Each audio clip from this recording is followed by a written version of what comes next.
বছর শেষে মুখ্যমন্ত্রী মমতা বন্দ্যোপাধ্যায় তিনি যাচ্ছেন সন্দেশখালী। আগামী সোমবারে তিনি যাচ্ছেন, বিভিন্ন সরকারি পরিষেবা প্রদান করতে চলেছেন মমতা বন্দ্যোপাধ্যায়। আগামী সোমবার সন্দেশখালীতে তিনি যাচ্ছেন। প্রায় 20,000 মানুষকে পরিষেবা দেওয়ার ঘোষণা। আগামী 6 জানুয়ারি গঙ্গাসাগরে যাবেন মুখ্যমন্ত্রী। 8ই জানুয়ারি ভেসেলের উদ্বোধন করবেন মমতা বন্দ্যোপাধ্যায়। আলিপুর চিড়িয়াখানার উল্টো দিকে হবে বড় বাজার।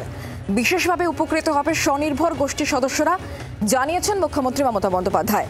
বছর শেষে সন্দেশখালী যাবেন মমতা বন্দ্যোপাধ্যায়। সোমবার সন্দেশখালীতে সরকারি পরিষেবা প্রদান অনুষ্ঠান রয়েছে। অন্তত 20,000 মানুষকে পরিষেবা দেওয়ার ঘোষণা। আগামী 6 জানুয়ারি গঙ্গাসাগরে যাবেন মুখ্যমন্ত্রী।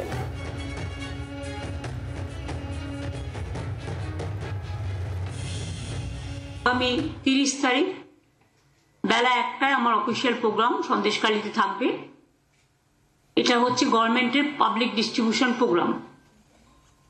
ইতিমধ্যে আপনারা জানেন যে আমরা যেগুলো আমাদের কাছে পেন্ডিং ছিল, বিভিন্ন লক্ষ্মীর ভান্ডার থেকে শুরু করে বাংলার বাড়ি থেকে শুরু করে আমরা অনেকটাই করতে পেরেছি।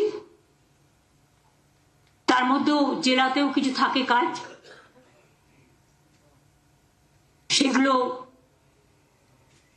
প্রায় 20,000 মানুষের কাছে ওই মিটিং থেকে বিভিন্ন পরিষেবা তুলে দেওয়া হবে ক্যাম্প ওয়াইজ করে। স্টেজ থেকে আমি হয়তো বড়জোর 100 জনের হাতে তুলে দিতে পারবো। মুখ্যমন্ত্রী মমতা বন্দ্যোপাধ্যায়ের বক্তব্য শুনলেন। আমরা এই বিষয় নিয়ে আরো কথা বলবো। আমাদের সঙ্গে শ্রেয়সী গঙ্গোপাধ্যায় রয়েছেন, আমাদের প্রতিনিধি টেলিফোন লাইনে। শ্রেয়সী, মুখ্যমন্ত্রী মমতা বন্দ্যোপাধ্যায় যে কর্মসূচি রয়েছে বছরের শেষে, তিনি সন্দেশখালী যাচ্ছেন এবং সরকারি পরিষেবা প্রদান অনুষ্ঠান রয়েছে, ঠিক কি কর্মসূচি তার রয়েছে? একেবারে দেখো, তোমাকে যেটা জানিয়ে রাখি যে এক্ষেত্রে যেটা মুখ্যমন্ত্রী তিনি নিজে ঘোষণা করেছিলেন সেটা হচ্ছে যে ঘোষণা করলেন কিছুক্ষণ আগে যে 30 তারিখে তিনি সন্দেশখালীতে সেক্ষেত্রে সভা করবেন এবং সেই সভা মূলত এটা প্রশাসনিক সভা হবে, যেখানে সরকারি বিভিন্ন পরিষেবা সেই পরিষেবা কিন্তু এক্ষেত্রে সাধারণ মানুষের হাতে তুলে দেওয়া হবে। আগামীকাল সকালে আমরা যেটা জানতে পারছি যে এক্ষেত্রে সভাস্থল কোথায় হবে সেই নিয়ে বিশেষভাবে পরিদর্শন হচ্ছে, প্রশাসনিক স্তরে সেই নিয়ে পরিদর্শন হবে। কিন্তু সবথেকে বেশি গুরুত্বপূর্ণ বিষয় যেটা সেটা হচ্ছে যে মুখ্যমন্ত্রী তিনি সন্দেশখালী যাচ্ছেন।